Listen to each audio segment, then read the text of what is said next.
Aha. It's still blank with me. Hey, Bill. Oh, I see. Oh, no. Hey, Bill. Ooh. Get ready for next to a cool new car game. Break out your future car. Yeah. Getting into the stunning moves, yeah. Don't matter to us, Cause we are irreplaceable. I can't hear the song, so I'm singing it off beat. With our flames, with our illuminate the soul. So Alright, so the theme of on this we video go. is memories. We will deliver your call tomorrow. Sorry. The theme of this video is memories. I feel with going off of that intro, I have to start. I guess go right ahead. Basically, what we're gonna just try out in this video is talk about specific memories from Buddyfight.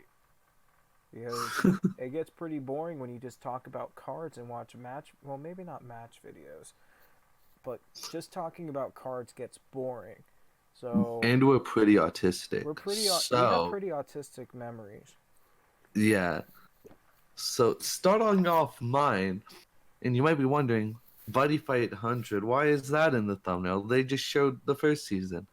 Well, when I was getting into Buddyfight, Ryan spent the night over at my house, and we decided just to watch all of the original season and Buddyfight 100. Like, just straight watch. And it was awful. But it was fun. Like, we just did a bunch of matches, and I got to play a lot. And it led to, like, a really, like, funny picture, which we will try our hardest to get this in the video. I don't know if we can. We might be able to take a picture of it. I'll take a picture of it and add it. But so it was like pretty darn early in the morning, and Ryan told me to look at. It wasn't. Was morning. it? Well, was it morning or was it night? Technically, it was 3 o'clock in the morning. Yeah, so it was morning. It was 3 a.m. Ryan told me to look at him, so I gave him my dazzling looks, zooming on those lips, Ryan, because I'm gonna make you work. Okay. And I blew him a kiss, and that just became a picture like in our little group. So yeah. And for Christmas, I decided, hey, I'm gonna make this a playmat for him, which he still has to this day. If you look back into our old match videos, that is used in every single one of our match videos. Oh yeah, our old match videos is actually where that picture was taken too. It was in my old house. It was in our loft. So yeah, but like that picture on the playmat is that picture, and I still have it with me. But it's a great memory because it's when I started like really like getting into Buddyfight like a lot. This was in 2015, so you were 15 years old? Yeah. You were 15. So yep. Sophomore year of high school. Dude, awful. Alright, so the first one I'm going to bring up is, you see the 3 Musketeer Dragon. That was technically my first competitive deck. Oh wait, competitive deck? My first competitive deck. That's what I used in tournaments back then. Oh my god. This was 2014, so I was 14 years old. Did you get clapped?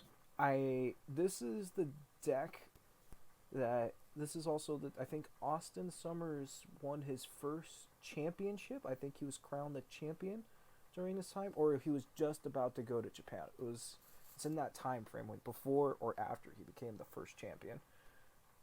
And I used this deck. It was these 3 monsters plus 1,000 Rapier Dragon and Million Rapier Dragon. It was the it was the 3 Musketeers deck because I was fancy. cheap 14-year-old boy. I used this deck against Austin. He was using Dungeon. First game, I barely won, but I won with Roaring / Gargantua Punisher.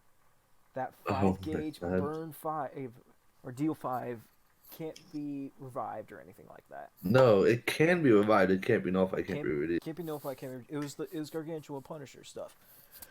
And immediately afterwards, Austin clapped back at me with a 1-turn kill. Yeah, so Austin, he's still very scary.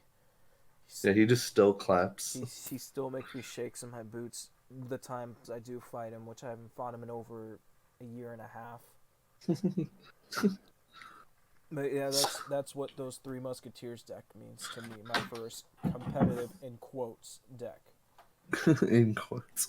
Surprised you got even 5 damage off with them. Hell yeah, I did. So let's talk. I'm really known for Hero World, which makes sense. So I'm gonna talk about my first Hero World deck I got, and I actually this was given to me from one of another person I don't know, a group named Marcus, and it was a superhero dark hero hybrid deck. Oh, that's terrible. It was, but it was cool.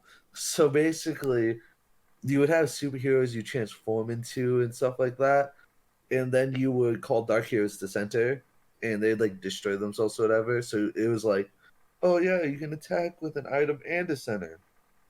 It was awful. And I remember one of the first things I did to that deck when I had like more cards or money was I split the deck in half and built 2 separate decks of Dark Heroes and this Superheroes deck, which was Quartet 5. Well, no, it wasn't even. Dude, I didn't just scrap the superhero because it was Geigrander monsters and Quartet 5 monsters and then Dark Hero monsters. So it was like Geigrander transforms with Quartet 5 monsters. That's Bad. that's bad, Dill. But I mean, it got me into Hero World. I hate you. Next card. I guess I'll do Dragon Kid Ricky. This was the first deck, no, the second deck I fell in love with.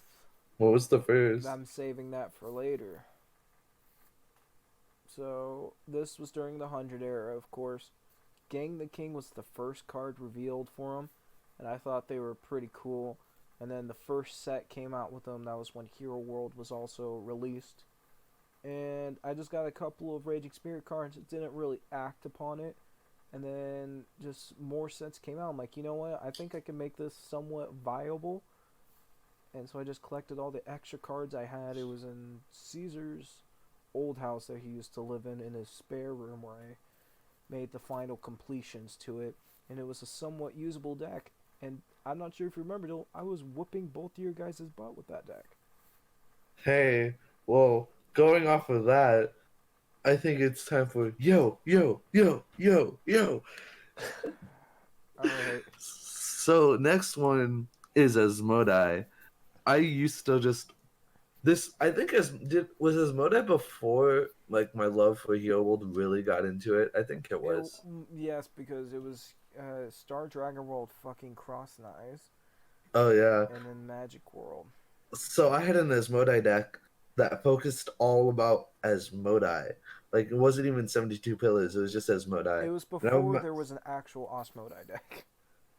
it was before like duplication Asmodai and all that. It was before that came out. And I remember always wanting shiny Asmodai to come to America, but it never did. But I used this against Ryan's deck, his Raging Spirits deck, and he would rage because I would literally play Tetsuya being like, yo, yo, yo. And I would just keep returning Raging Spirits. Like, I would return Ricky, and then I would return the other Raging Spirits, so he just kept taking Lifelink. Yeah, I still have memories burned into me where Dylan just starts screaming yo yo yo and then plays the Tetsuya song on SoundCloud and just Oh, yeah. dance in front of me. That was terrible. It wasn't. Hey, It wasn't it fun. beat It wasn't it fun. beat it beat your Raging Spirits It deck, so wasn't it's fun. go. You know what? Your turn. Alright, so then I guess I'll just start with the Monk Bread. That's a really random card, but there's a reason behind it.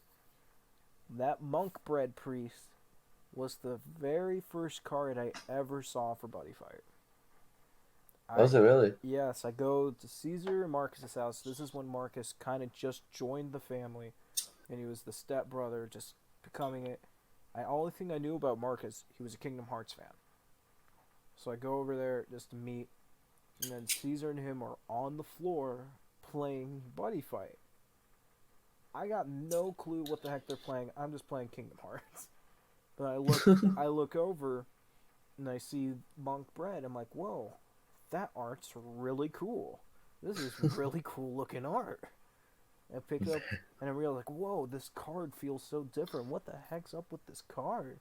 I don't understand it. I like it. The only thing I did beforehand was I collected Pokemon cards as a kid, because a lot of kids did that. And for some reason, I also had Spanish Yu-Gi-Oh cards. Keep in mind, Ryan's a white boy. I am very A white. really white boy. I have no idea how I got Spanish Yu-Gi-Oh cards. But I did, so that was my only experience with card games. So I saw this card, hey, this card looks really cool. And I'm like, you know what? I'm going to play. And that's how I started. Hey, this is Future Ryan stepping in here. So there's actually going to be a two-parter of the series. It's just this video is taking way too long to edit, so I figure splitting it up into two parts would probably be the best situation. So not sure when the second part's coming out. It is being worked on, but there's another 6 stories we still need to tell, but here are our first 6. I don't I don't know what else to say. So see you when part 2 comes out, I guess.